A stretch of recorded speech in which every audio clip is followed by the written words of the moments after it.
Okay. మరొక caller అయితే ఉన్నారు సంగారెడ్డి నుంచి సత్యయ్య గారు. సత్యయ్య గారు నమస్కారం అండి. నమస్కారం సార్. చెప్పండి సమస్య ఏమిటండి? ఏం లేదు సార్, మాది ల్యాండ్ వేరే వాళ్ళకి మాకు గొడవలు అవుతున్నాయి. వాళ్ళు తప్పుడు కాయిదాలు సృష్టించి తక్కువ భూమిని ఎక్కువ కొని ఆ భూమి మీద దౌర్జన్యాలు చేస్తే ఆ కోర్టు కూడా ఉన్న మండలం కోర్టులో కూడా మాకు పోలీస్ స్టేషన్ వచ్చింది, అది తీర్పు కూడా వచ్చింది. కానీ కావాలని గడుకోసారి మాకు నోటీసులు పంపిస్తారు ఏదో దాని గురించి. సత్యయ్య గారు మీరు కొంచెం గట్టిగా మాట్లాడరా? లేదు సార్, మాది పక్క వాళ్ళ భూమి తక్కువ ఉన్నదాన్ని ఎక్కువ రికార్డులో కొనుక్కున్నారు సార్ వాళ్ళు. ఓకే. తక్కువ గవర్నమెంట్ రికార్డ్ కంటే 2 ఎకరాలు ఎక్కువ కొనుక్కొని భూమి తక్కువ ఉందని మా మీద దౌర్జన్యాలు చేస్తారు. కోర్టుకు వెళ్తే మాకు 2005లో ఆర్డర్ ఇచ్చారు. 2018లో మహేశ్వరంలో జడ్జిమెంట్ వచ్చింది, పోలీస్ ప్రొటెక్షన్ కూడా వచ్చింది. కావాలంటే గడుకోసారి నోటీసులు పంపిస్తారు వాళ్ళు. భూమి మాదే, మళ్ళీ ఏడి సర్వే రికార్డు మాదే, పానీలో మాదే, పాస్బుక్ లో కూడా మాదే. సర్వే నెంబర్ వాళ్ళది వేరు మాది వేరు. ఓకే. 2018లో నోటీసులు పంపిస్తారు. జడ్జిమెంట్ వస్తే మళ్ళీ మీకు నోటీస్ ఎందుకు వస్తుందండి? అవును సార్, గట్లే చేస్తారు వాళ్ళు. ఇప్పుడు ఆర్డర్ కూడా ఇచ్చారు. ఆల్రెడీ జడ్జిమెంట్ మీకు మీ ఫేవర్లో వచ్చిందా? అవును, మా ఫేవర్లో వచ్చింది. మీ ఫేవర్లో వచ్చిన తర్వాత మళ్ళీ మీకు నోటీస్ వచ్చింది అంటే వాళ్ళు అపీల్కి పోయి ఉంటారు. ఇప్పుడు ఎగ్జాంపుల్ ఏంటంటే మీరు ఒక చిన్న కోర్టులో కేసు వేస్తారు, అక్కడ మీరు ఓడిపోయిన అనుకుంటే మీకు అన్యాయం జరిగింది అన్నప్పుడు అక్కడికి ఆగిపోదు కదా, మళ్ళీ దాని మీద ఇంకో పై కోర్టు ఉంటుంది. ఆ పై కోర్టుకి వెళ్ళి మళ్ళీ మీరు అప్పీల్ వేస్తారు. ఇక్కడ నాకు లోవర్ కోర్టులో కింద కోర్టులో నాకు న్యాయం జరగలేదు, మీరన్నా న్యాయం చేయండి అని చెప్పేసి పైన కోర్టులో కేసు వేస్తారు. దాన్ని అప్పీల్ అంటారు. సో అప్పీల్ వేసినప్పుడు వాళ్ళు మేబీ మీ మీద అప్పీల్ వేసుకొని ఉంటారు, దానికి సంబంధించి మీకు సమస్య వచ్చి ఉంటుంది. సో మళ్ళీ మీరు అప్పీల్ మీరు దాంట్లో కూడా మీరు కంటెస్ట్ చేయాల్సి ఉంటుంది. అందుకని మీకు సమస్య వచ్చి ఉంటుంది. ఎక్కడి నుంచి మాట్లాడుతున్నారు? సంగారెడ్డి నుంచి. Okay, Sangareddy court. Okay okay. So ఇప్పుడు ఫిర్యాదు లేకుండా నోటీసులు పంపించడం అనేది సాధ్యమా? ఒకవేళ పంపిస్తే ఇది చట్టబద్ధమేనా? ఫిర్యాదుకి నోటీస్కి సంబంధం లేదండి. ఇప్పుడు కంప్లైంట్ ఏదైనా ఇస్తా అంటే ఇప్పుడు కంప్లైంట్ ఈజ్ డిఫరెంట్. ఓకే. ఇప్పుడు కంప్లైంట్ ఎవరైనా కోర్టులలో ఇవ్వడం వేరు. కోర్టులో కనుక మీరు కంప్లైంట్ ఇస్తే ఏంటంటే ప్రైవేట్ కంప్లైంట్ ఏమైనా ఇస్తే కోర్టు నుంచి సమన్స్ వెళ్తాయి. లేదు పోలీస్ స్టేషన్లో కంప్లైంట్ ఇస్తే 41A నోటీస్ అయితే పోతుంది, అది కూడా నోటీసే. సో మీరు ఏదైతే కంప్లైంట్ ఇస్తారో ఆ కంప్లైంట్ తగ్గట్టు ఆ నోటీసులు కనుక పోతాయి.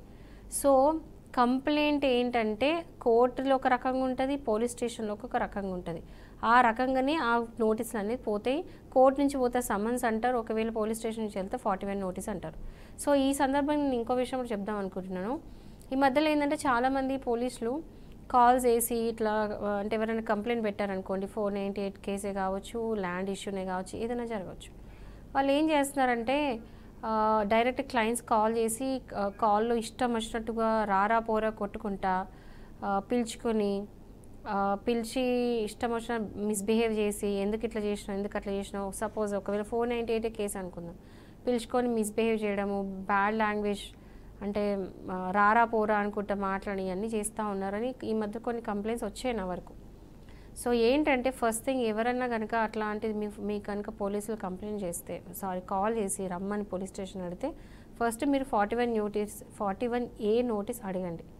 అంటే లీగల్గా మీకు 41A నోటీస్ అనేది మీకు రావాలి పోలీసుల త్రూ. ఓవరాల్గా కాల్ చేసి చెప్పడం కుదరదు. ఖచ్చితంగా మీకు నోటీస్ అనేది అందుతేనే మీరు పోలీస్ స్టేషన్ వెళ్ళి హాజరవ్వండి. సరే, ఇప్పుడు ప్రిలిమినరీ ఎంక్వైరీ 498 కేసు ప్రిలిమినరీ ఎంక్వైరీకి పిలుస్తున్నారు, 41A నోటీస్ ఇవ్వలేదు. నా సజెషన్ ఏంటంటే ఈవెన్ 41A నోటీస్ ఇవ్వకపోయినా వెళ్ళండి, ఎందుకంటే కోఆపరేట్ చేయండి. ఒకవేళ మీకు తప్పు లేకపోయి ఉంటే మీరు వెళ్ళి కోఆపరేట్ చేసి మీకున్న ప్రాబ్లమ్స్, అసలు మీ వైఫ్ మీ మీద ఫేక్ కేసు పెట్టింది అనే విషయం పోలీసులకు అర్థమయ్యేటట్టు మీ సైడ్ వర్షన్ కూడా మీరు చెప్పండి.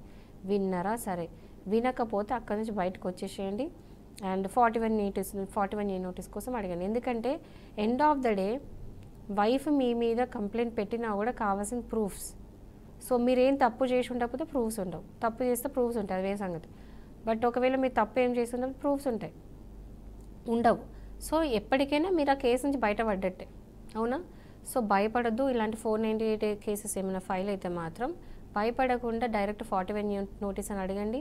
అది వచ్చిన తర్వాత వెళ్ళి కోఆపరేట్ చేయండి ఎంక్వైరీకి.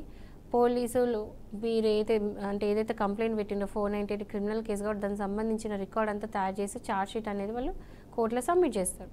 దాన్ని బట్టి ప్రూఫ్స్ లేకపోతే మీరు కేసు గెలిచినట్టే. అండ్ రీసెంట్గా అందరికీ నేను ఒక గుడ్ న్యూస్ ఏం చెప్దాం అనుకుంటున్నా అంటే సుప్రీంకోర్టు నుంచి ఒక ఆర్డర్స్ వచ్చినాయి రీసెంట్గా. ఏంటంటే ఎవరైనా సరే 498 కేసు కనుక వెళ్తే కంపల్సరీ ప్రతిసారి హస్బెండ్ హాజరు కావాల్సిన అవసరం లేదు, ప్రతిసారి కోర్టులో హాజరు కావాల్సిన అవసరం లేదు. మీరు అంటే వృత్తిరీత్యా మీరు వేరే ప్లేస్లో ఉండి కేసు ఇంకో ప్లేస్లో కనుక ఫైల్ అయి ఉంటే, సపోజ్ మీరు హైదరాబాద్లో ఉన్నారు, కేసు వైజాగ్లో ఫైల్ అయి ఉంది, ప్రతిసారి హైదరాబాద్ నుంచి వైజాగ్ వెళ్ళాలంటే కష్టం. అలాంటప్పుడు మీ అడ్వకేట్తో మాట్లాడుకొని మీరు ఒక పిటిషన్ వేయొచ్చు, ఏమని నేను హైదరాబాద్లో ఉంటున్నా, నేను వైజాగ్కి రాలేను అని చెప్పి. అప్పుడు మీరు ప్రతిసారి కోర్టుకి వెళ్ళి హాజరు కావాల్సిన అవసరం లేదు. సో ఈ రిలీఫ్ అనేది సుప్రీంకోర్టు ఇచ్చింది. సో అందరు తెలుసుకుంటారని అనుకుంటున్నాను ఇన్ఫర్మేషన్. మరొక కాలర్ అయితే ఉన్నారు నాగర్ కర్నూలు నుంచి కుమార్ గారు. కుమార్ గారు నమస్కారం అండి.